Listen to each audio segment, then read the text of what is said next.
L'invité politique de Guillaume Durand sur Radio Classique et Paris Première. Bienvenue, question directe. Que fait Manuel Valls en Israël? L'opposition lui tombe dessus en disant qu'il ferait mieux de s'occuper des raffineries et de la pénurie qui s'annonce plutôt que de faire un voyage à caractère diplomatique. Je sais bien que c'est brutal d'entrée, mais il faut peut-être répondre. Oui, mais pas du tout. C'est une question tout à fait légitime, mais c'est pas à l'opposition de dicter l'agenda du gouvernement. Ce voyage est prévu de longue date. Il s'agit de renforcer et de... Je rappelle que vous êtes présidente de la Commission des Affaires étrangères, c'est pour ça que je pose la question. Exactement. Et Manuel Valls est allé plaider pour que l'initiative française puisse avancer. Pourquoi ? Parce que nous savons très très bien que la seule chance de la paix entre Israël et la Palestine, c'est la solution à deux États. Deux États qui se reconnaissent mutuellement, et que leur entourage et tous les pays de la région reconnaissent, et puis qui vivent en paix et en sécurité. La sécurité d'Israël nous importe autant que le droit des Palestiniens à avoir un État. C'est ce que Manuel Valls est allé dire dans un voyage où il consacre autant de temps à Israël qu'à la Palestine, autant de temps à la Palestine qu'à Israël. Et pas beaucoup de temps à la France, c'est ce que reproche l'opposition. Non, mais écoutez, le Premier ministre est parti samedi. Il y consacre 4 jours, et par ailleurs, vous avez pu noter que il se tient constamment informé. Oui, il a demandé qu'on débloque les raffineries, mais enfin la situation est quand même compliquée. Non, mais il donne même ses directives. Bon, par ailleurs, il y a un gouvernement, il y a un secrétaire d'État au transport qui est extrêmement présent, exactement, un ministre de l'Intérieur qui est là, car il va falloir lever les blocages extérieurs. Ouais. Des dépôts d'essence, c'est ça qui provoque le problème. Naturellement, le droit de grève à l'intérieur des dépôts et des raffineries est tout à fait respecté, mais les blocages provenant de l'extérieur, non. Pardonnez-moi de revenir sur les arrière-pensées de tout le monde, mais quand l'opposition dit ça, c'est aussi pour dire finalement il va en Israël pas tellement pour défendre le plan de paix proposé par la France qui de toute façon n'aboutira pas, mais tout simplement parce qu'il veut se donner une stature dans sa bataille avec Emmanuel Macron. C'est ce qu'a dit Valérie Pécresse hier chez nos confrères donc de BFM. Donc est-ce que c'est vraiment un voyage diplomatique ou est-ce que c'est un voyage nourri d'arrière-pensée ? On peut toujours rabaisser encore plus le niveau du débat politique avec ce genre de remarques. Mais c'est tout à fait le rôle du Premier ministre que d'aller défendre l'initiative française, qui est la seule initiative pour la paix, la seule. Et si on laisse... Pourquoi on fait ça ? Le statu quo. Vous croyez une seule seconde que Benjamin Netanyahou, qui va rencontrer aujourd'hui, va s'intéresser à l'initiative de la France ? Écoutez, il faut continuer à essayer, parce que le statu quo est mortifère, parce que la violence ne cesse d'augmenter, parce que des dizaines d'enfants palestiniens ont été tués.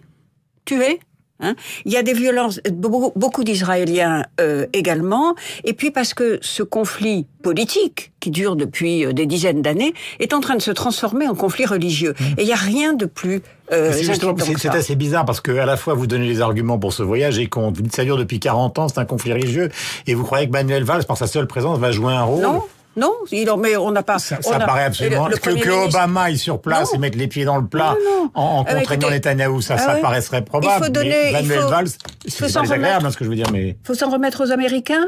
Les Américains, on sait très très bien que Obama, depuis qu'il est là, de toute façon, n'a personnellement rien fait sur ce conflit. Il a délégué John Kerry. Par ailleurs, il faut vraiment que nous fassions tout pour maintenir la pression pour que les négociations reprennent. C'est la seule chance pour la paix, et pour dire au gouvernement de à monsieur Netanyahou que la colonisation menace la paix. C'est la pire menace contre la paix. Je reviens à ce que j'ai pardonnez-moi, je vais être vulgaire un petit peu, mais Netanyahou s'en fout complètement de ce que dit Manuel Valls. Connaissant un peu le terrain, le pays, les personnalités politiques qui dirigent Israël aujourd'hui, à commencer par Netanyahou, ça ne va pas l'ébranler une seule seconde. Et il ne peut pas continuer à ignorer complètement son environnement. Je vous signale que pas plus tard que la semaine dernière, le chef d'état-major adjoint de l'armée israélienne a à nouveau lancé un cri d'alarme en disant que la politique qui était menée par ce gouvernement, qui ne cesse de se droitiser parce qu'on parle de M. Lieberman à la défense, jouait contre les intérêts d'Israël, Alors un jour, et d'ailleurs vous avez un camp de la paix en Israël, que malheureusement auquel on ne donne pas suffisamment d'écho en Europe, qui se bat aussi pour ça, contre la colonisation. Madame Guigou, vous êtes également parlementaire, tout le monde le sait, donc parlementaire de Seine-Saint-Denis. On est dans une situation concernant la loi travail qui est extrêmement compliquée.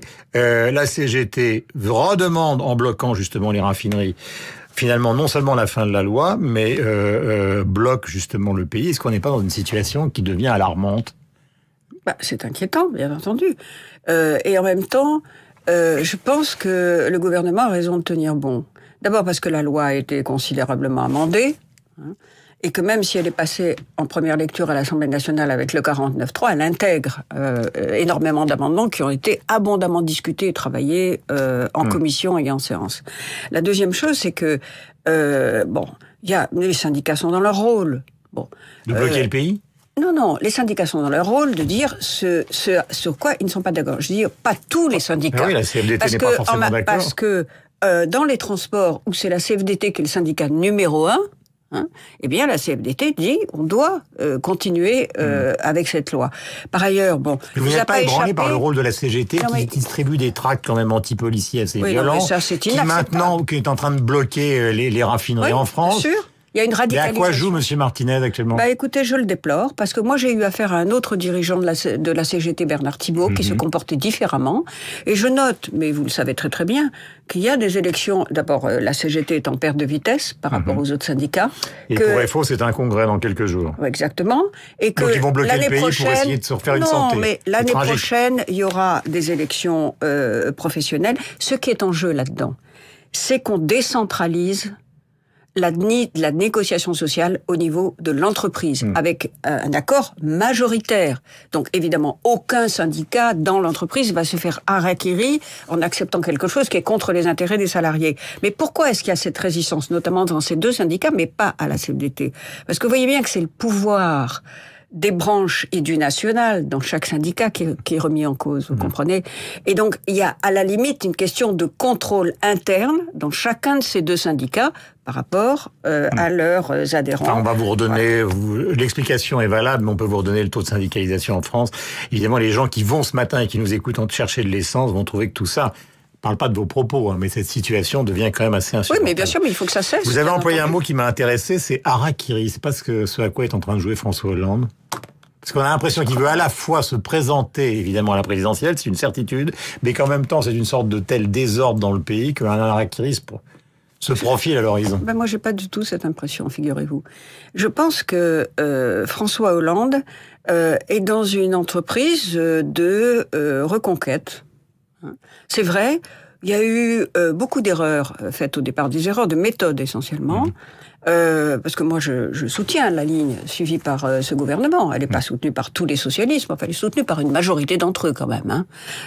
Et par ailleurs, il a décidé, et c'est très bienvenu je trouve, je l'ai entendu au Théâtre du Rond-Point il y a 15 jours maintenant, de redonner de la cohérence et du sens, et surtout d'expliciter ce qui a été fait. Personne n'y croit, mon ami, je vous écoute avec beaucoup d'attention, je vous en remercie. Voilà, mais vous verrez. Wait and see. Non, mais cohérence, essence, regardez les sondages, ils sont déplorables. Oui, mais écoutez, on sent que c'est une candidature. Tout à l'heure, on parlait des élections en Autriche, qui est une candidature qui ne lui permettra pas d'accéder au deuxième tour, d'où les préparations dans leur coin de Macron et de Valls.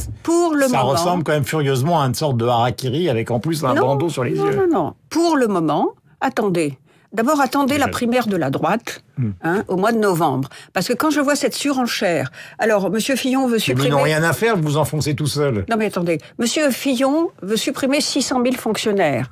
M. Juppé, qui nous avait habitués à plus de modération, 300 000. Où vont-ils les prendre ? Ce débat n'a pas lieu encore dans le pays. Il aura lieu au moment... Donc à aucun moment vous ne considérez que la vague libérale qui est en train d'emporter une partie des leaders de droite va finir par s'imposer dans le pays ? Peut-être, mais elle... peut-être que c'est ça dont le pays a besoin. Non, mais elle ne s'imposera pas sans débat. Et ce débat, nous le mènerons. Et regardez, c'est très intéressant que ce soit le film de Ken Loach qui ait gagné la Palme d'Or.